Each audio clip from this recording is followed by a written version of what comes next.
നിങ്ങൾ ഒരു യാത്ര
തെൻപാണ്ടി ചീമയിലെ തെരോടു വീതിയിലെ മാൻ പോലെ വന്നവനെ യാരടിച്ചാരോ യാരടിച്ചാരോ യാരടിച്ചാരോ യാരടിച്ചാരോ യാരടിച്ചാരോ വളരും പിറയെ തേയാതെ ഇനിയോ അഴുത് തേമ്പ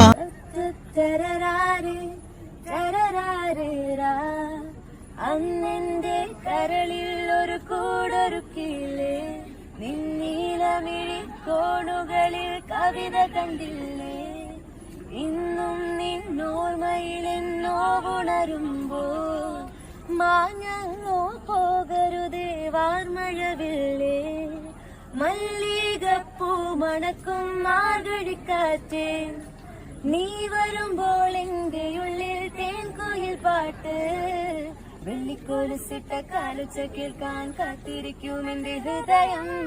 മനുഷ്യന് യാത്ര ചെയ്യണമെന്നുള്ള ആഗ്രഹമാണ് പൈസയേക്കാൾ യാത്ര ചെയ്യാൻ വേണ്ട വസ്തു. ഈ ആഗ്രഹം ഉണ്ടെങ്കിൽ നിങ്ങൾ തനിയെ യാത്രക്കാരനാകും. കാരണം ഇന്നത്തെ ചെറുപ്പക്കാരായ വ്ളോഗേഴ്സ് പലരും എനിക്ക് തോന്നുന്നത് ലോറിയിൽ കയറിയും സൈക്കിളിൽ കയറിയും ഇന്ത്യ മുഴുവൻ കറങ്ങിയിട്ട് വന്നവരുണ്ട്. അപ്പോൾ യാത്ര ചെയ്യാനുള്ള ഒരു വലിയ അഭിവാഞ്ച ഒരാഗ്രഹം മനസ്സിലുണ്ടെങ്കിൽ യാത്ര സാധ്യമാണ്. അതിന് പല മാർഗ്ഗങ്ങൾ ഇന്നുണ്ട്.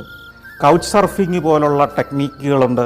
അതിലൂടെ നിങ്ങളിപ്പോൾ ഡൽഹി ചെന്നാൽ ഡൽഹിയിൽ നിങ്ങൾക്ക് ഫ്രീ ആയിട്ട് അക്കോമഡേഷൻ തരാൻ തയ്യാറുള്ള കമ്മ്യൂണിറ്റികളുണ്ട്. അപ്പോൾ നിങ്ങൾ എങ്ങനെ യാത്ര ചെയ്യണമെന്ന് നിങ്ങൾ ആദ്യം തീരുമാനിക്കണം. നിങ്ങളുടെ കയ്യിൽ എത്ര പണം നിങ്ങൾക്ക് ഇതിനു വേണ്ടി മുടക്കാനുണ്ട് എന്ന് നിങ്ങൾ ആദ്യം തീരുമാനിക്കുക. എത്ര പണം ഉണ്ടെങ്കിൽ അതുകൊണ്ട് ചെയ്യാവുന്ന യാത്രകളുണ്ട്. അതാണ് രസകരമായ കാര്യം. അതായത് കാശുമായി ജനിച്ച് വീണ് ഒരാൾക്ക് ചെയ്യാൻ പറ്റുന്ന ഒരു കാര്യമാണ് യാത്ര എന്ന തെറ്റിദ്ധാരണ മാറ്റുക.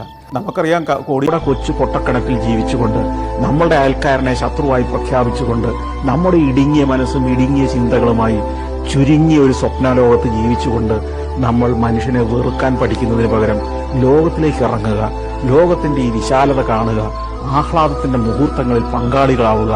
നമ്മളുടെ ഈ മനസ്സിൻ്റെ താളം മാറും, ചിന്തകൾ മാറും, പോസിറ്റീവായ ചിന്തകൾ ഉണ്ടാകുന്ന വ്യക്തികളായി മാറും എന്ന സംശയമൊന്നുമില്ല.